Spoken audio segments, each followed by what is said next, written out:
Assalamu alaikum. Welcome to 168 Hours, your weekly roundup of the top local stories. I am Abdullah Ahil, your host for the evening. Stay tuned. According to the latest statistics from the Ministry of Tourism and Environment, 98.4% of the registered tourism facilities in the Maldives are currently operational. The ministry highlighted this as a significant indicator of the continuous growth and progress within the country's tourism sector.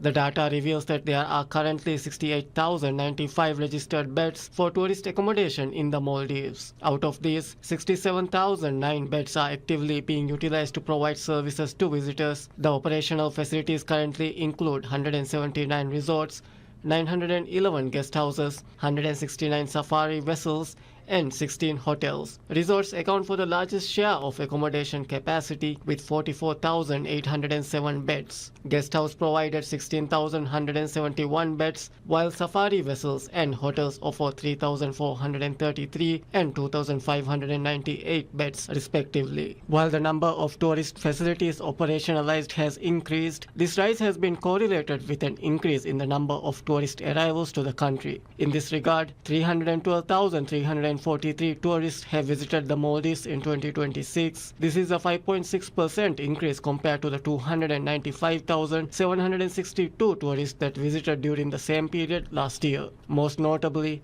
a record number of tourists arrived in Maldives on the 8th of February, with a total of 10,462 arrivals recorded. The government aims to bring 2.5 million tourists this year. This is 300,000 more than a total number of visitors in 2025, which stood at 2.2 million tourist arrivals.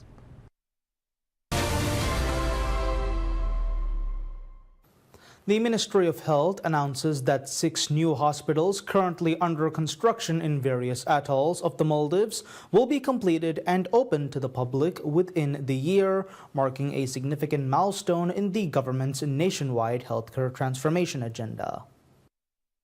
Minister of State for Health Ismail Sharif made the announcement during an episode on PSM News' Presidential Address podcast, emphasizing that the next 5 years will witness an unprecedented infrastructure revolution in the country's healthcare system. For decades, residents across the atolls have faced considerable challenges accessing medical care, often needing to travel to the capital Male for even basic treatments, a journey that is both financially burdensome and logistically difficult. To address this imbalance, the government is aggressively upgrading existing hospitals and health centers in the atolls and constructing new facilities to ensure equitable access to quality healthcare. The new hospitals nearing completion are located in Horafushi Ha Alif Atoll, Kendikurudu Duafar Ura Atoll, Tuladu Ba Atoll, Hinnavar Laviani Atoll, and Kuradu Kafu Atoll, with construction already underway on additional facilities in other regions. State Minister Sharif highlighted that previous healthcare development in the Maldives has been reactive and piecemeal, lacking a long-term strategic framework. The current administration is focusing on structural reform,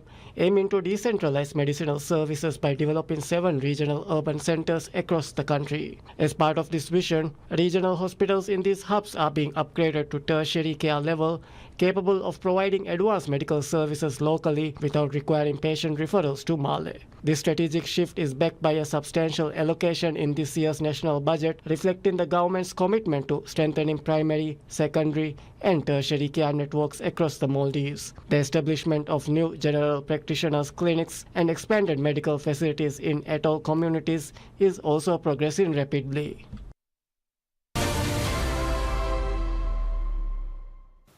Foreign Minister Dr. Abdullah Khalil warns that rising sea levels are posing serious multidimensional security threats to vulnerable nations.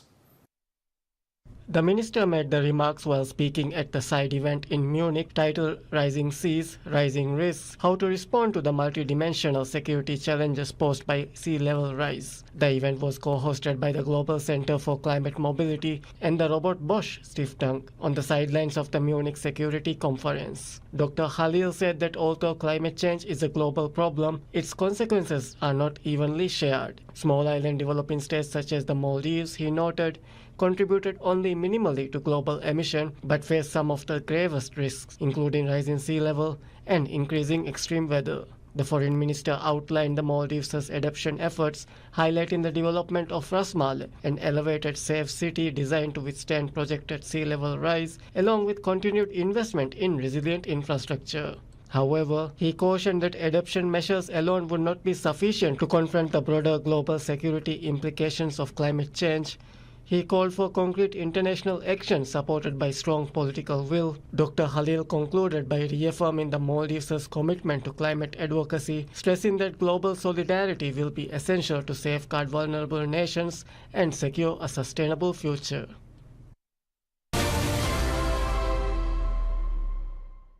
According to an announcement by the Election Commission of Maldives, or ECM, the ruling People's National Congress, or PNC, has secured a significant advantage in the upcoming local council and Women's Development Committee elections, winning 69 seats uncontested.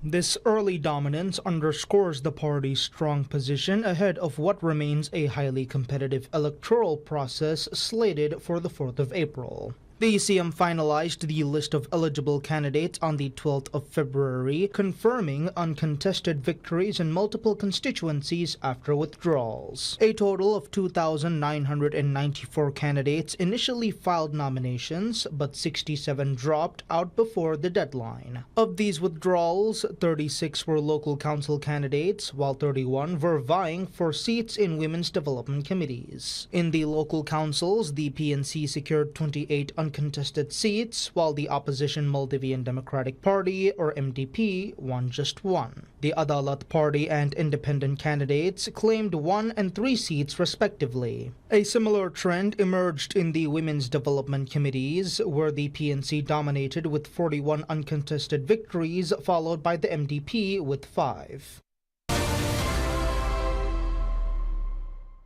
Relevant state agencies endorses proposed amendments to the Pension Act, which seek to provide greater financial flexibility to pension holders. The legislative reforms proposed earlier this month includes provisions allowing pension funds to be utilized for housing construction and repairs, earlier withdrawals for those suffering from terminal or serious illnesses, and advanced reservation of pension fund allocations. During the Parliamentary Independent Institutions Committee Bill Review meeting, representatives from the Ministry of Finance and Planning, the Maldives Pension Administration Office, the National Pay Commission, and the Maldives Inland Revenue Authority convened to discuss the implications of these amendments. The Ministry of Finance commended the proposed changes, emphasizing that while the policies are progressive, careful attention must be given to rulemaking to avoid regulatory conflicts in implementation. The Finance Ministry representative backed the proposed amendments and pointed out that their execution must be structured to prevent unintended complications. The MPAO and the Pay Commission also lauded the amendments, particularly highlighting the positive impacts on beneficiaries facing urgent financial needs such as housing-related expenditures and medical emergencies. However, MIRA has urged for clarity in the legislation regarding potential tax implications. Specifically, when large lump sum withdrawals occur, the authority has recommended explicit provisions on whether such disbursements will be subject to income tax to prevent further disputes. Meanwhile, some institutions involved in the consultation process have requested a window for submitting written feedback to ensure thorough deliberation before the bill progresses further. If passed, these amendments could mark a significant shift in pension fund accessibility, offering beneficiaries greater control over their retirement savings in times of critical need. The second phase of the development of Bodutakura Farnham Road is completed and officially open to the public, marking a key milestone in efforts to ease congestion in the capital's commercial district.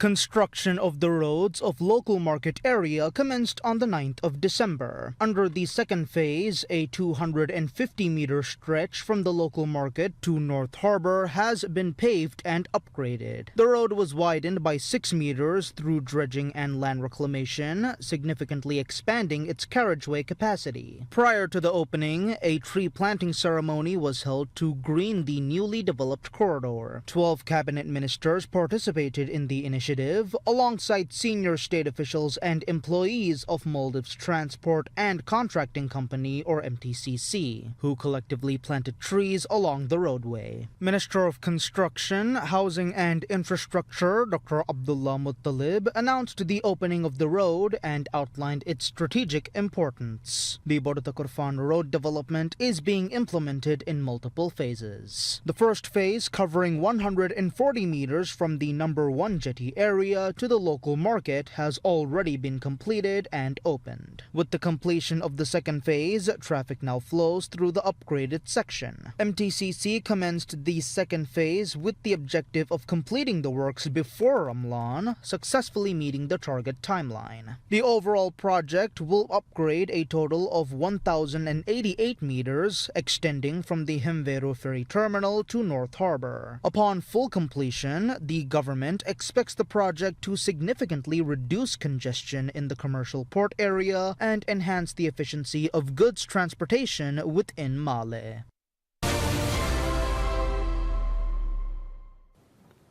President Dr. Mohamed Muiz announces a comprehensive financial relief package for residents of the Sinamale and Malahia public housing complexes in the Galolo district, aimed at easing financial burdens and addressing long-standing structural deterioration. The announcement followed a meeting held at Muliage, where residents raised concerns over worsening infrastructure, mounting rental obligations, and accumulated penalties. The president acknowledged the grievances, emphasizing the government's duty to intervene following years of neglect. Under the relief measures, all fines accrued due to non-payment will be fully waived. In addition, a relief allowance of $6,484.52 has been authorized for unit owners in Sinamale 1-4 and Malahia 1-2. The administration has structured the assistance based on individual debt levels. For owners whose outstanding balances exceed $6,484.52, the allowance will be deducted from their total debt. If the outstanding amount is less than the allocated relief, the debt will be fully cleared and the remaining balance deposited directly into the resident's bank account. Homeowners who have already completed payments and secured ownership will receive the full allowance credited to their accounts. The President's office stated that the dialogue reflects efforts to align policy decisions with public concerns, noting that broader measures are under consideration to improve living standards and strengthen social welfare. Authorities acknowledge that the deteriorating condition of the housing complexes has been a significant source of distress, prompting a commitment to redevelopment under established regulatory guidelines. The decision follows earlier stalled efforts to rehabilitate the buildings. Repair initiatives launched during President Muiz's tenure as mayor of Male City did not progress due to lack of institutional coordination at the time. The executive order to waive fines and provide financial assistance was formalized on the 5th of January, with implementation directives issued to the Male City Council on the 7th of January.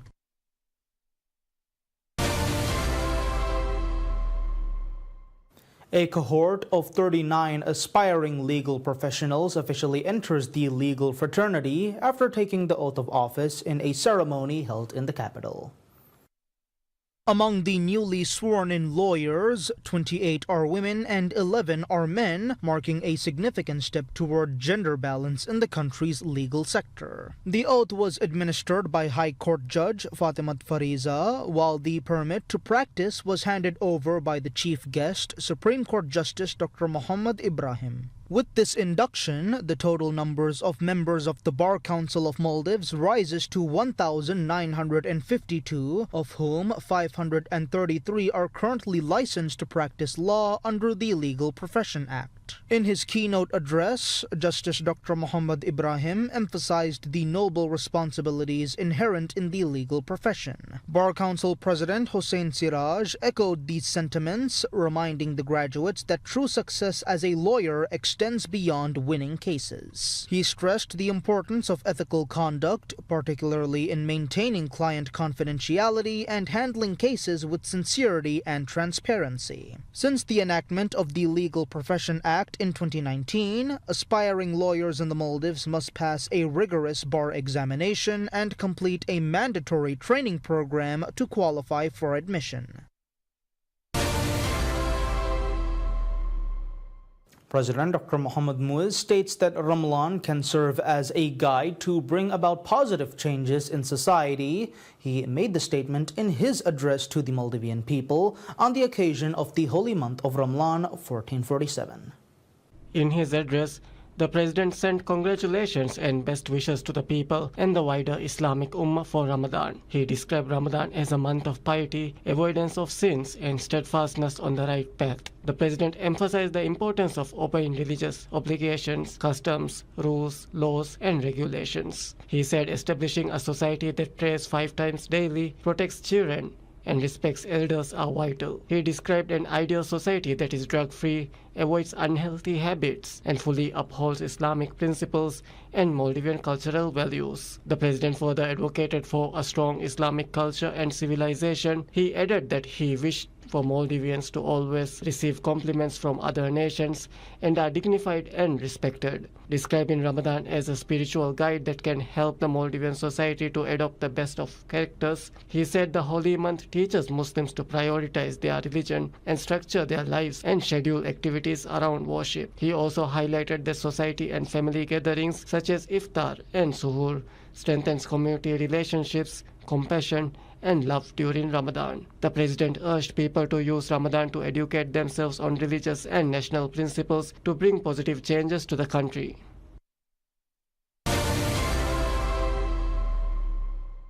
Vice President Hussein Mohammad Latif describes the relocation of domestic flight operations to the newly upgraded Terminal 2 at Velana International Airport as a significant enhancement in service delivery and passenger experience.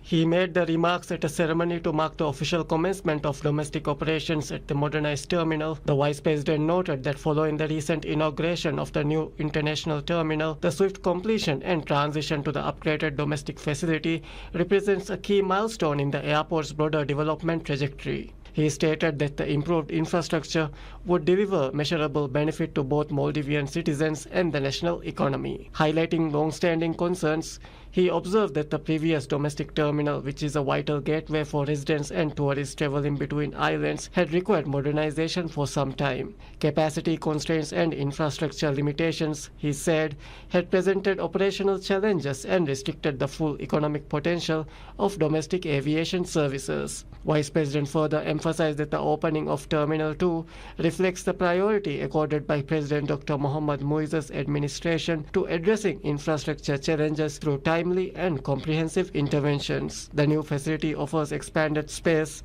improved passenger flow, and upgraded service standards compared to its predecessors. He stated that the development aligns with the President's broader economic vision centered on strengthening connectivity and resolving key service bottlenecks affecting citizens. The Vice President also commended the management and staff of Maldives Airports Company Limited MACL for completing the renovation and operational transition within a compressed time frame. He expressed confidence that Terminal 2 will enhance passenger convenience and elevate the overall standard of domestic air travel in the Maldives.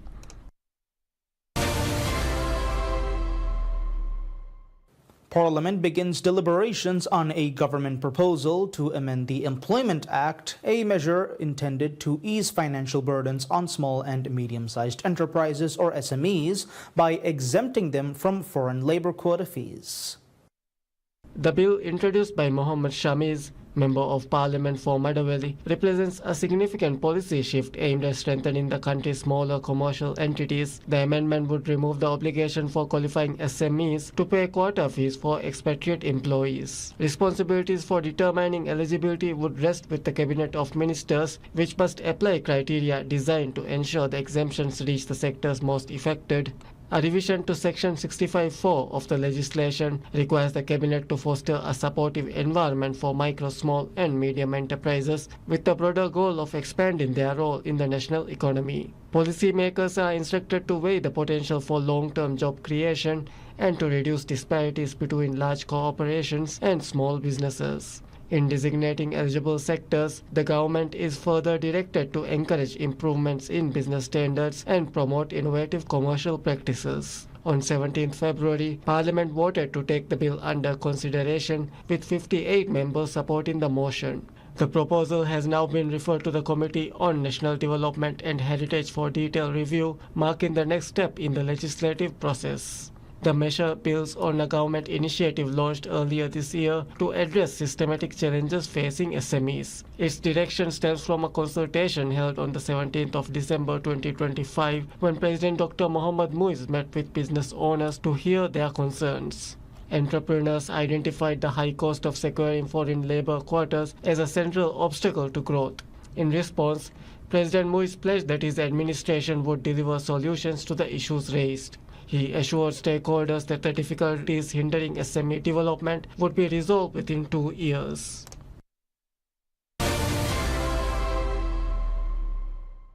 Deputy Commissioner of Police or DCP Farhad Fikri is designated interim in charge of Maldives Police Service or MPS. Minister of Homeland Security and Technology Ali Hossan made the announcement for the change in the leadership of Maldives Police. This development follows an announcement from the former Commissioner of Police Ismail Naveen on the 18th of February, announcing his retirement from the service. Farhad Fikri was appointed to the position of Deputy Commissioner of Police on the 16th of February 2024. Farhad has been with the MPS since March 1991, highlighting an enduring 33 years of service in various divisions of the MPS. In this regard, he has served in the Operations Division, Investigative Division, and as the head of various subdivisions within the Administrative and Support Division. Before being appointed as the Deputy Commissioner, Farhad served as the acting head of the People's Directorate and the head of Operational Support Command. This is not the first instance that Farhad Fikri has been appointed as interim in charge of MPS. On the 25th of November 2023, when the Commissioner of Police retired, he was given the responsibility of leading MPS. According to the Maldives Police Service Act, once a commissioner vacates a position, a new commissioner must be appointed within 45 days.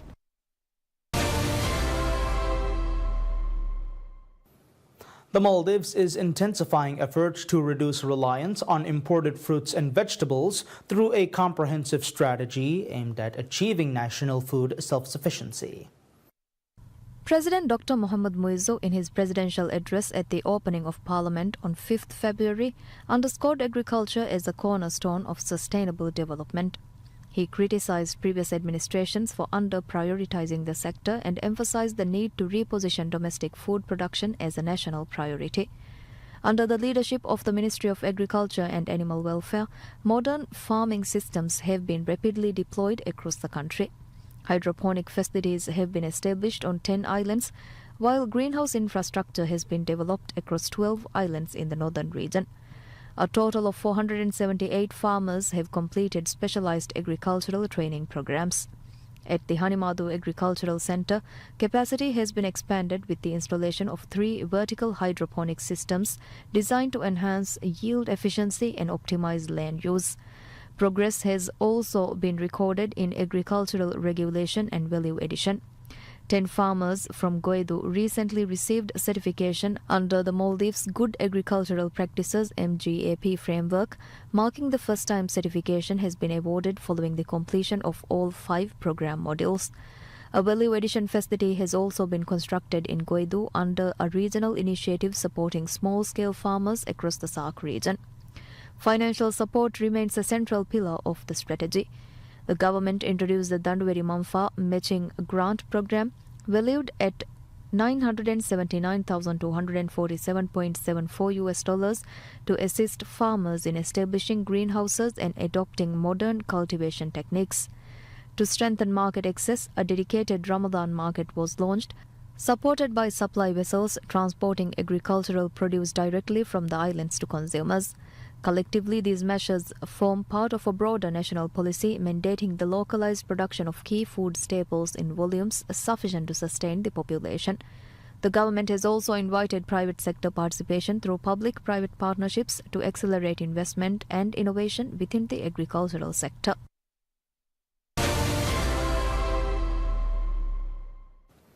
The Ministry of Islamic Affairs broadens its annual program of religious awareness initiatives for Ramadan, reinforcing its commitment to public education and spiritual engagement. Central to this effort are the Ihya Forums, which this year will extend well beyond Malé. First introduced to atolls in 2022 on a limited scale, the forums will now span 10 islands, formerly including Thinadhu City. Combined with 8 sessions scheduled in the capital, a total of 18 forums will be held nationwide. The regional series began on 20th February with the inaugural event convened in Diamigilita Atoll. The forums provide structured settings for religious lectures on a wide range of subjects, encouraging public participation through open question and answer sessions. Organizers distribute religious literature and promotional prizes with nightly draws rewarding those who attend in person. Alongside these evening gatherings, daily lectures are delivered in local mosques immediately following the afternoon Asr prayers, ensuring outreach at the community level. The ministry's efforts also extend into a digital sphere. Recognizing the central role of social media, officials are producing specialized video content to address public inquiries and clarify complex religious matters. The Islamic Studio has developed a diverse slate of programming, including narrative and reflective series, as well as a dedicated initiative tailored for children with special needs. Beyond public forums, the ministry continues to highlight Quranic engagement. Since 2016, it has hosted the annual Inter-Office Quran competition, designed to cultivate institutional appreciation for the scripture and encourage administrative employees to participate in recitation within a competitive environment. This year's competition, beginning on 22nd February, will feature 71 participants representing 21 institutional bodies. The recitations will take place in the main hall of the Salman Mosque, with logistical organizations overseen by the National Center for the Holy Quran. Through this extensive array of initiatives, the Islamic Affairs Ministry seeks to inspire the public to embrace the virtues of Ramadan, fostering knowledge, reflection and community engagement to ensure a spiritually fulfilling month. And that's all the news we have for this week's 168 Hours. We will bring you any further updates on the next week.